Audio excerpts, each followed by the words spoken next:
Hi friends, today we're making an almond strawberry cream puff. And as a bonus, I'll show you how to make them heart-shaped since Valentine's Day is coming up.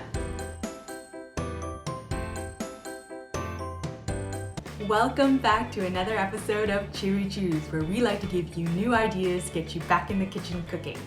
Today's video is actually a collaboration with 3 other foodie YouTube creators to make you a series of videos that are Valentine's Day themed. In my video in this series, I'm going to teach you this basic cream puff recipe, which I jazz it up with almonds and strawberries. And for Valentine's Day, I'll show you this trick to make them heart-shaped. They're so cute and beautiful, they're going to impress any loved one you share this with. Think of it as a strawberry shortcake meets cream puff. They're delicious. This is what you'll need for the recipe. For the basic cream puff, you will need water, flour, butter, granulated sugar, and eggs lightly beaten. To make the whipping cream, you'll need cold whipping cream, confectioner's sugar, almond extract. Now I jazz this basic cream puff with almonds and strawberries. So on top, you'll need sliced almonds, diced strawberries, granulated sugar, and vanilla extract. You'll start off by preheating the oven at 400 degrees. Pre-mix the flour and the sugar in a bowl.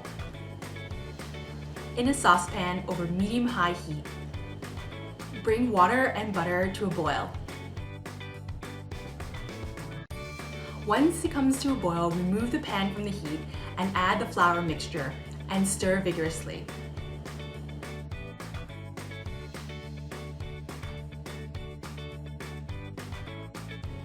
And once combined, put it back onto the heat and stir vigorously again for about a minute. This helps the dough to dry out a bit. Remove the pan from the heat and add the lightly beaten egg 1/3 at a time. And stir vigorously. The dough will separate and come apart, but as you keep stirring, it will come back together.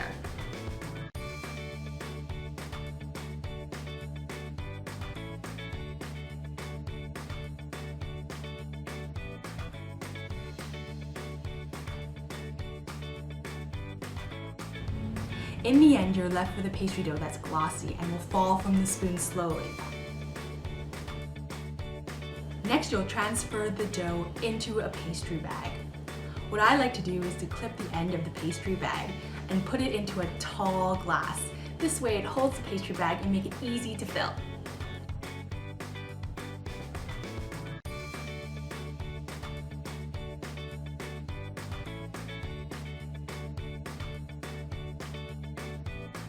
On a lined baking sheet with either parchment paper or a silpat, pipe out 1-inch rounds of the pastry dough.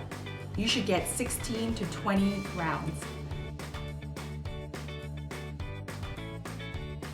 To make these heart shapes, what you'll do is take a back of a small spoon, dip it in water, and make a triangular indent in each of the rounds. This will make the top of the heart.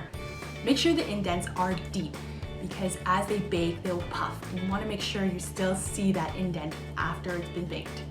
To make the tip of the hearts, all you do is wet your fingers and pinch the other end of the rounds to make the point, the bottom of the hearts. Bake the pastry at 400 degrees for 15 minutes, and then lower the heat to 350 and bake for another 10 minutes. While the pastry is baking, add the cold whipping cream, the confectioner's sugar, and the almond extract into an electric mixer and mix on high for about 5 minutes or until you get stiff peaks.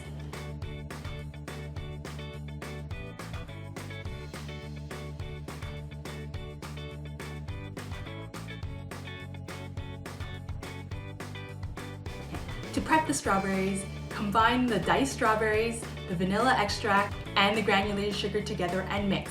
Set aside until the pastry is ready. In a saucepan in medium heat, lay the sliced almonds on a thin layer on the pan and let them toast for about 3 minutes or so. You'll start to hear a little bit of a crackling, and that means that it is starting to toast. And once you hear that, you want to start stirring continuously for about another minute or two, and then they'll start to get really toasty and they're ready to use. When the cream puffs are baked, make sure you cool them on a wired rack so they don't get soggy. Now that all the parts are ready and the pastry has been cooled, cut each of the pastry hearts open and fill it with some of the strawberry,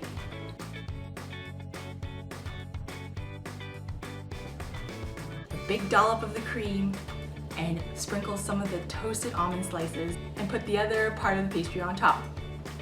Do this for all the heart-shaped pastries. Some confectioner's sugar on top. Look how amazing they look. Don't you just want to eat these up? So beautiful. And it's done. Didn't those look so cute? I mean, my food photography has come a long way. I mean, the pictures itself kind of look like they came from a magazine. I'm actually really proud how far we've come. So I have one tip for you for this recipe, and it's that they are absolutely freezable. So make sure you check out the other videos in this collaborative Valentine's series. If you haven't already, remember to subscribe. We have new episodes every Thursday. Happy Valentine's Day. I hope you get to share these with someone you care about. There's only one way to eat one of these. That is, eat it all at once in your mouth.